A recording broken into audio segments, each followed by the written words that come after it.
अहमद रजा खां फाजिल बरेलवी रहमा, आप मक्का मुकरमा चले गए हज करने के लिए।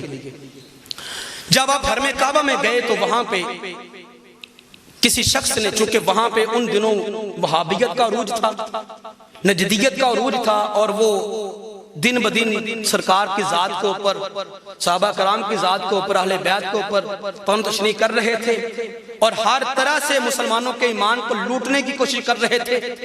उन दिनों मक्का मुकरमा के अंदर आपके पास एक सवाल पहुंचा, हरमे काबा में बैठे हुए सवाली ने यह सवाल किया कि तुम कहते हो, यानी एशिया के मुसलमान ये कहते हैं कि सरकार के पास इल्मे गैब था, अगर शाह अहमद रजा खां फाजिल बरेलवी तुम्हारे पास कोई दलील है तो उसके सामने पेश करो। ये सवाल आपके सामने जब पहुंचा, आपको ये बात मालूम है कि जब बंदा गहरे इलाके से जाता है ना मक्का मुकरमा, तो यकीनी बात है वहां पे जाके बुखार हो जाता है। अहमद रजा खां फाजिल बरेलवी आला हजरत को वहां पे उन दिनों में 104 पर बुखार था। 104 बुखार की वो कैफियत है कि बंदा चलने फिरने से बिल्कुल ढाल हो जाता है।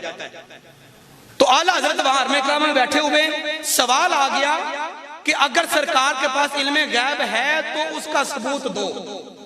सवाल आ गया, अब 104 बुखार भी है, पास कोई किताब भी कोई नहीं, ना कोई लाइब्रेरी है, बोली उनकी, इलाका उनका, वतन उनका, जबान उनकी, वो जो उस जबान के मालिक है अरबी, वो हम जैसे अजमी लोगों को गूंगे कहते हैं।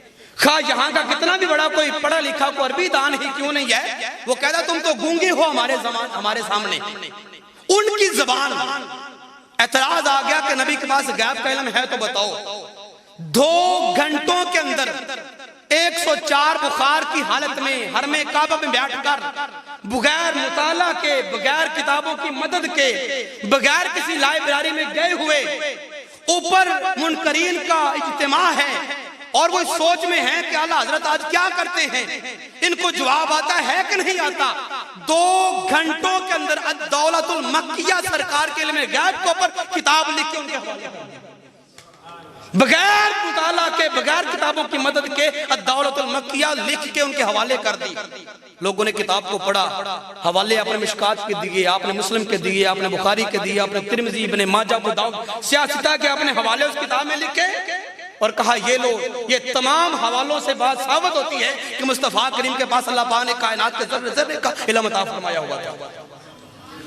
इसे दिखाई, उसे दिखाई, उसे दिखाई, 500 उलमा कराम मक्का के उस किताब को देख रहे हैं, देख के हैरान हो रहे हैं कि जो हवाला मिशकात का लिखा है तो वो बात मिशकात में भी मौजूद है। जहां पे बुखारी का हवाला दिया तो सेम बुखारी से बात वही से मिल रही है। अगर मुस्लिम का हवाला लिखा है तो वो बात मुस्लिम में भी मौजूद है।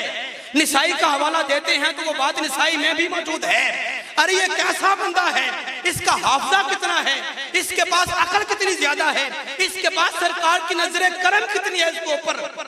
हवाले बगैर किताबों के लिखे हैं, जो हम किताब खंगालते हवाला उस किताब में मौजूद होता है। यानी ऐसा हाफजा आपको अल्लाह ने अता फरमाया था कि सियासता क्या मुकम्मल हाफिज थे, सफा बा सफा। आपने 2 घंटों में किताब लिख दी।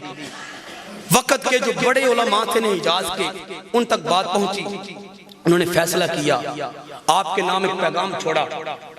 वक्त के बड़े बड़े उलमा कराम ने कहा कि इमाम अहमद रजा खां वो सरकार की मोहब्बत के मोती और वो सरकार की फरमाबरदारी के मोती और सरकार के इश्क के मोती जो हम मक्का में रहकर इन किताबों से तलाश ना कर सके, तूने 2 घंटों में निकाल के हमारे सामने रख दिए। आज के बाद अहले इजाज हम भी तुम्हें वक्त का मुजद्दिद मानते हैं। मजा वो है कि गैर भी बात को तस्लीम करें। अहले इजाज ने आपकी मुजद्दिदियत का ऐलान हरमे काबा में आपको सामने खड़े करके किया।